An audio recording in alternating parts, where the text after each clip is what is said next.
Sir మీ పేరు? నా పేరు డాక్టర్ రవికుమార్, లైలా కాలేజీలో రిటైర్డ్ హెచ్ఓడి ఫిజిక్స్. సార్ ఏదైతే నిన్న తెలంగాణ విజిట్ లో భాగంగా ఏదైతే మోడీ గారు అనౌన్స్ చేశారు, కొన్ని మనం సర్దుకుపోవాలా, తగ్గించుకొని పొదుపు చేసి వాడుకోవాలనే మాటలు మాట్లాడారు. దాంట్లో పెట్రోల్ డీజిల్ కానీ, బంగారం కానీ, విదేశీ పర్యటన కానీ అలా ఎందుకు మాట్లాడాల్సి వచ్చిందంటే పర్టికులర్ గా ఇలా చెప్పడానికి గల కారణం ఏంటంటారు? అంటే ఆయన అన్న దాంట్లో తప్పైతే లేదు, ఒక సలహా కింద మనం తీసుకోవచ్చు. ఆయన అనేది ఏంటంటే ఇప్పటి వరకు మీకు తెలుసో లేదో ప్రపంచ దేశాలన్నీ కూడా ఈ ఆయిల్ కొరత వలన రేట్లు విపరీతంగా పెంచేసిన మాట వాస్తవం. మనకు కూడా కమర్షియల్ సిలిండర్స్ లాంటివి పెరిగినాయి, కానీ ఓవరాల్గా ఈ డీజిల్ కానీ వాటిల్లో మనం పెంపుదల మనం గమనించలేదు. అయితే ఇప్పుడు ప్రస్తుతం ఆయన ఇంకో మాట కూడా అన్నారు, బంగారం కొనడం తగ్గించండి అని.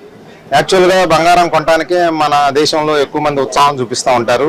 దానికి కారణం ఏంటంటే ఈ పెరుగుతున్న ధరలు కారణం, ఇన్ఫ్లేషన్కి మనం అడ్డుకట్టేయాలంటే కరెన్సీ రూపంలో కంటే కూడా బంగారం రూపంలో ఉంటే బాగుంటుంది అనే ఒక ఆలోచన ఎప్పటి నుంచో ఉంది. ఆ నేపథ్యంలో కొనటం బిగిన్ చేస్తే మనకు విదేశీ మారక ద్రవ్యాలు ఖర్చు ఎక్కువ అవుతాయి. ఎందుకంటే మన వాళ్ళు ఎక్కువ మంది బయటే కొంటారు ఎక్కువ, ఇది తన దీనికోసం. అయితే ఇప్పుడు మీకు తెలుసో లేదో 1990లో ఇదే ఇబ్బంది వచ్చింది మనకి. కేవలం వారం రోజులు సరిపోను ఫారిన్ నిల్వలు ఉండేటప్పటికి అప్పుడు పివి నరసింహారావు గారు మన బంగారం తీసుకెళ్లి యూకేలో తాకట్టు పెట్టి మరీ తెచ్చుకోవాల్సిన పరిస్థితి వచ్చింది. అంటే ఏంటంటే అప్పుడు జరగాలంటే ఇబ్బందికరమైన పరిస్థితి అనమాట. ఇప్పుడు ఈ విదేశీ మారక ద్రవ్యంలో పే చేయాల్సిన కార్యక్రమాలు చాలా ఉంటాయి మనకి. ఇప్పుడు వచ్చి మనకు తెలిసిన సమాచారం అఫీషియల్ గా ప్రధానమంత్రి గారు చెప్పినా ఓపెన్ గా ఉన్నా కానీ 9 నెలల వరకు సరిపోను మనకు విదేశీ మారక నిల్వలు ఉన్నట్టుగా సమాచారం. అయితే ఇదే కాకుండా పెట్రోలియం ప్రోడక్ట్స్ అయితే ఏవైతే ఉన్నాయో, వాజ్పేయి గారి టైంలో సముద్ర గర్భంలో దీన్ని స్టోర్ చేసే ఒక మెకానిజాన్ని ఎప్పటి నుంచో పెట్టారు ఆయన. అక్కడ కూడా మనకు 5-6 నెలలకు సరిపోను ఈ నిల్వలు ఉన్నాయి. అంటే ఆ విషయంలో బీజేపీ ప్రభుత్వం అనకూడదు, కానీ మనం వాజ్పేయి గారి టైం నుంచి కూడా దీని మీద ఒక ప్రత్యేక శ్రద్ధ చూడటం జరిగింది. అయితే ఆయన అన్నది కారణం ఏంటంటే వేలం వేరిగా మనం కొనొద్దు అని. ఉదాహరణకి మొన్న ఒక సందర్భంలో ఒకే రోజు కేవలం ఒక ఆయిల్ కంపెనీ చేసిన తప్పిదం వల్ల ఒక 3 రోజుల పాటు అంత పెద్ద టర్మోయిల్ లాగా వచ్చేసింది ఇది విజయవాడ చుట్టుపక్కల ప్రాంతాల్లో. దానికి కారణం ఏంటంటే వీళ్ళు ఇంతకుముందు క్రెడిట్ ఇచ్చేవాళ్ళు క్రెడిట్ ఇవ్వకుండా క్యాష్ తీసుకొని చేయమని చెప్పిన దీన్ని ఒక ఇండియన్ ఆయిల్ ప్రతినిధి, అధికార ప్రతినిధి చేసినట్టుగా సమాచారం.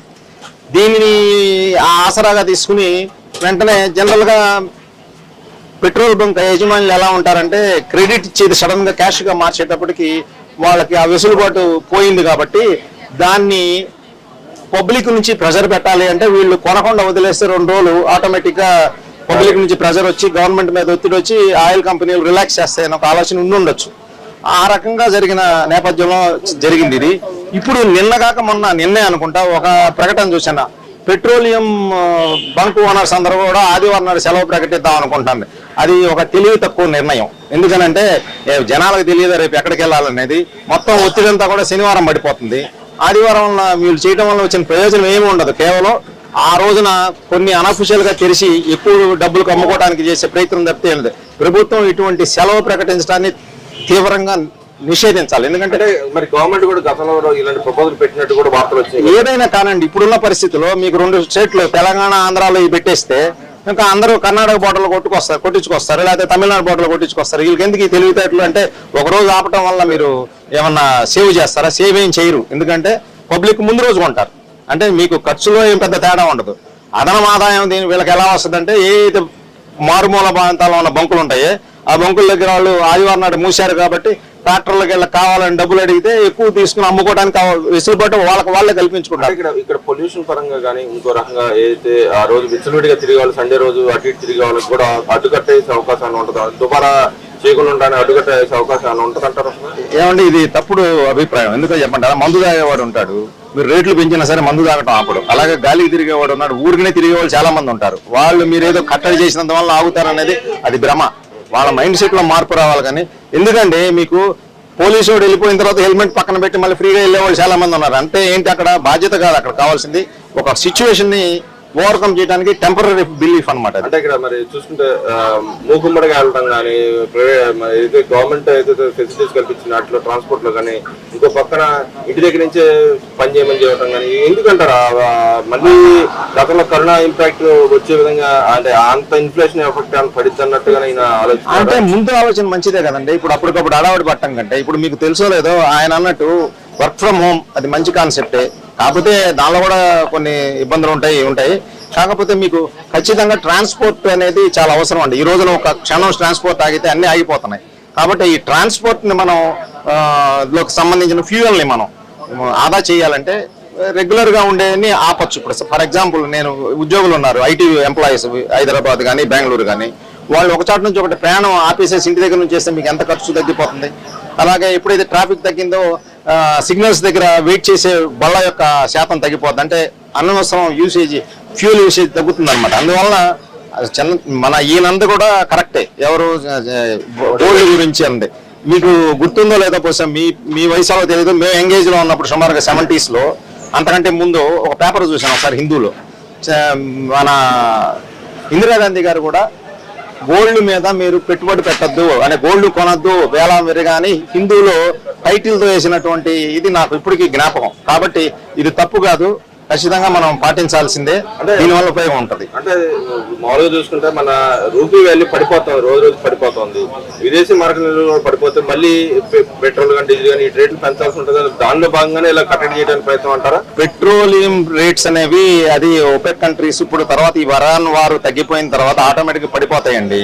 ఈ బ్యారెల్ ఇప్పుడు 120 కాన్ఫ్లిక్ట్ నడుతాను ఇరాన్ US అది ఏమండి ఎవరికాడు తగ్గటానికి ప్రయత్నం చేస్తున్నారు. ఏంటంటే దాన్ని ఏమంటారు, ఏదో ఒక అవకాశం చూసుకుని బయటకు వద్దామని చూస్తున్నారు ఇద్దరు. అంటే మాట పట్టింపు వలన ఆగారు.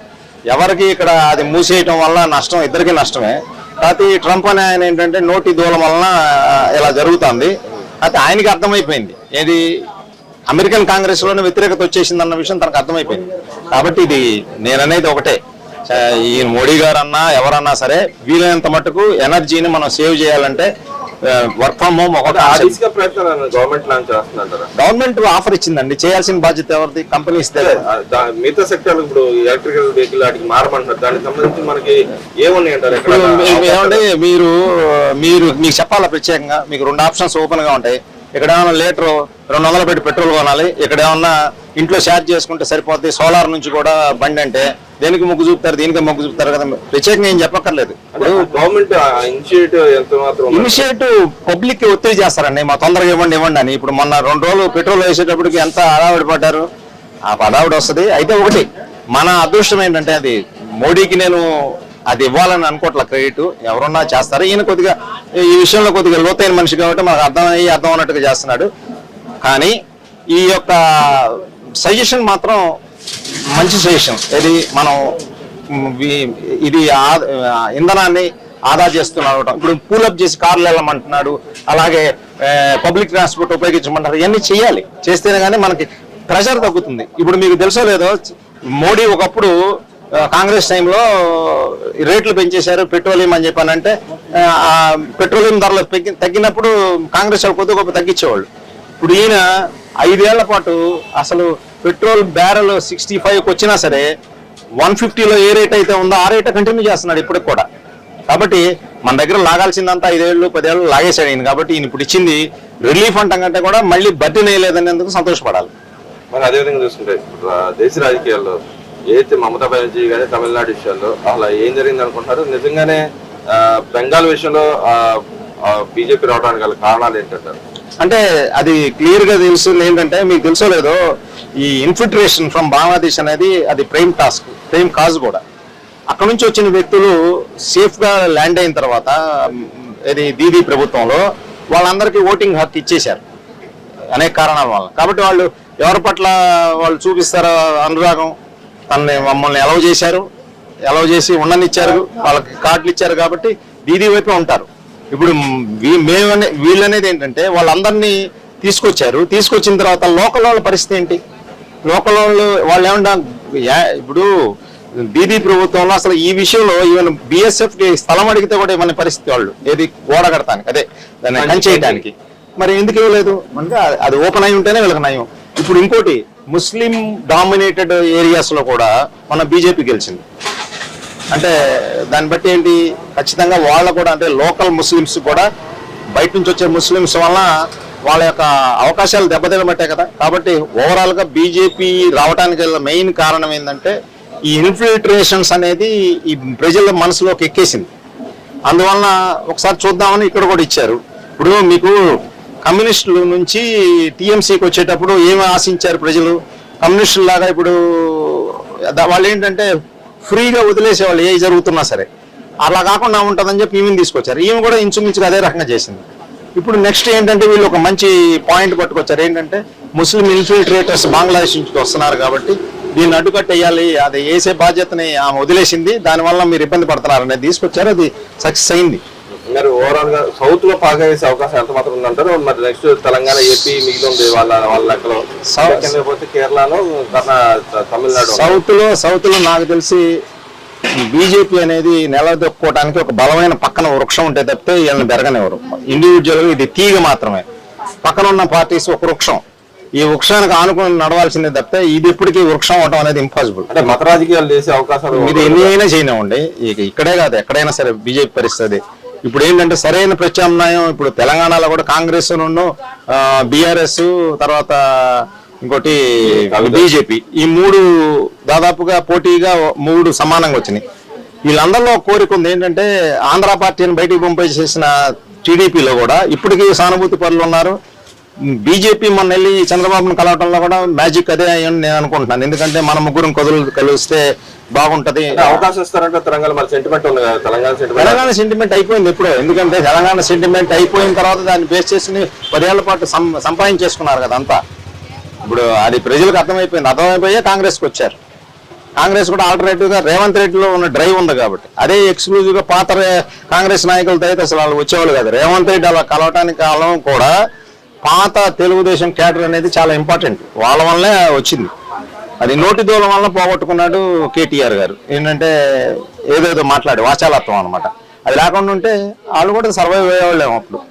రాబోయే రోజుల్లో అక్కడ అవకాశం ఏముందంటారు? ఇప్పుడు దానికి ఏమైనా ఇంకా పొలిటికల్ సమీకరణాలు ఏమైనా పోలరైజ్ అయితే తప్పితే మనం చెప్పలేదు. నిన్న వెళ్ళి కలిసారు, కలిసింది ఏంది కలిసారంటే ఇప్పుడు నేను విగ్రహాలు చూడటానికి పిలిచానంటాడు ఈయన. ఇప్పుడు చంద్రబాబు ఏంటంటే నానబెట్టడంలో స్పెషలిస్ట్, ఇనువును కూడా ఆయన నానబెడతాడు కాబట్టి విషయం చెప్పడు. ఆయన చెప్పనప్పుడు మనకు తెలియదు. ఇప్పుడు ఆయన పక్కన జరిగేది కూడా తెలియదు. ఇప్పుడు మీకు చూడండి, ఒక వ్యక్తి భారతి గారిని ఏదో అంటే సొంత కార్యకర్తని నరికేశాడు, అడ్డంగా జైలుకు పంపించాడు. ఆ తర్వాత ఎంతోమంది పిచ్చి పిచ్చి మాటలు మాట్లాడితే వాళ్ళ జోలికి వెళ్ళాడు. ఎందుకంటే ఈయనకి అదొక ఇబ్బంది. ఏంటంటే అవతల వాళ్ళు మెప్పు పొందాలంటే మన వాళ్ళని మనం నలిగితే, మీకు గుర్తుందో లేదో ఒక రోజున ఒక ఆయన ఒక ఉదాహరణ చెప్పాడు. వాళ్ళ ఆవిడ బయటికి వెళ్తే ఎవరు అల్లరి చేశారంట. అల్లరి చేస్తే నిజమైన వాడు వెళ్తే అల్లరి చేసిన వాడు తన్ని రావాలి. వాళ్ళ ఆవిడని తిట్టాడు, నువ్వు ఎందుకు వెళ్ళావని. అట్లా ఉంటుంది ఈయన పరిస్థితి. కాబట్టి ఈయన్ని మాత్రం మనం కొన్ని విషయాల్లో పట్టించుకోవాలి. ఈ విషయాలు అనేది ఆయన తెలుసుకోవాలి. ఎందుకంటే ఇప్పుడు ఇంకోటి కమ్యూనిటీగా చాలామంది అంటారు తెలుగుదేశం అంటే ఇదేదో కమ్మోళ్ళ పార్టీ అని. యాక్చువల్గా చంద్రబాబు అనేవాడు కమ్మోళ్ళకి అసలు ఏం చేయడు. ఎందుకంటే అతను చాలా పిరికోడు, భయస్తుడు. ఇచ్చే ముందు అడుగుతాడు ఎవరు మీరు అని. ఎవరు మీరు అంటే పలానా అంటే వద్దు వెళ్ళండి అంటారు. కాబట్టి ఈ కులానికి ఏదన్నా జరిగింది అంటే కాంగ్రెస్ టైంలోనే బెనిఫిట్ జరిగింది తప్పితే ఈ తెలుగుదేశం టైంలో జరిగింది కేవలం 4-5. ఎట్లయితే ఇప్పుడు జగన్ టైంలో ఒక 7-8 మంది రెడ్లు బాగుపడ్డారు, ఇక్కడ ఒక క్వార్టరీ ఉంటుంది. వాళ్ళు మాత్రం ఖచ్చితంగా ఇప్పుడు కార్యకర్తకి నువ్వు స్థానం ఇవ్వకపోతే ఎట్లా? ఇప్పుడు మేము మాట్లాడామంటే వాళ్ళు విమర్శకుల కింద చూస్తారా? అది వాళ్ళ పిచ్చితనం. మన బోటి వాళ్ళే యాక్చువల్గా వాళ్ళకి ఎస్సెట్ కింద లెక్క. ఇప్పుడు ఏబి వెంకటేశ్వరరావు గారిని అప్పుడు దీని కింద పెట్టారు. ఇప్పుడు కాదు, టీడీపీ గవర్నమెంట్లో కౌంటర్ ఇంటెలిజెన్స్ 2 ఉంటాయి. ఈ 2 మ్యాచ్ అయితేనే అది చెప్పాలి గవర్నమెంట్కి. కౌంటర్ ఇంటెలిజెన్స్లో ఎటువంటి వాళ్ళని వేశారు? అందరూ జగన్కి సపోర్టర్స్ అందరూ అందులో ఉంటే వాళ్ళు ఏం చేశారు? నెగిటివ్ చెప్తారనుకున్నారు, కానీ నెగిటివ్ చెప్పలే. వాళ్ళు ఈ గవర్నమెంట్ని పడేయాలని చెప్పి, అయ్యో మీరు బ్రహ్మాండంగా చేస్తున్నారని ప్రజలు అనుకుంటారని చెప్పి వాళ్ళని నట్టేట ముంచేశారు. ఆ ముంచేసిన పాపం అంతా కూడా ఏబి వెంకటేశ్వరరావు మీద నుంచి పోయింది. కాబట్టి చంద్రబాబు గారు మాత్రం ఆయన మారడు. ఆయనంటే అభిమానమే. కొన్ని విషయాలు ఆయనంటే మేము గౌరవిస్తాం, అభిమానిస్తాం. కానీ ఇటువంటి విషయాలు ఆయన రాజకీయాలకు పనికిరాడు. ఇప్పుడున్న రాజకీయాలకు అసలు పనికిరాడు.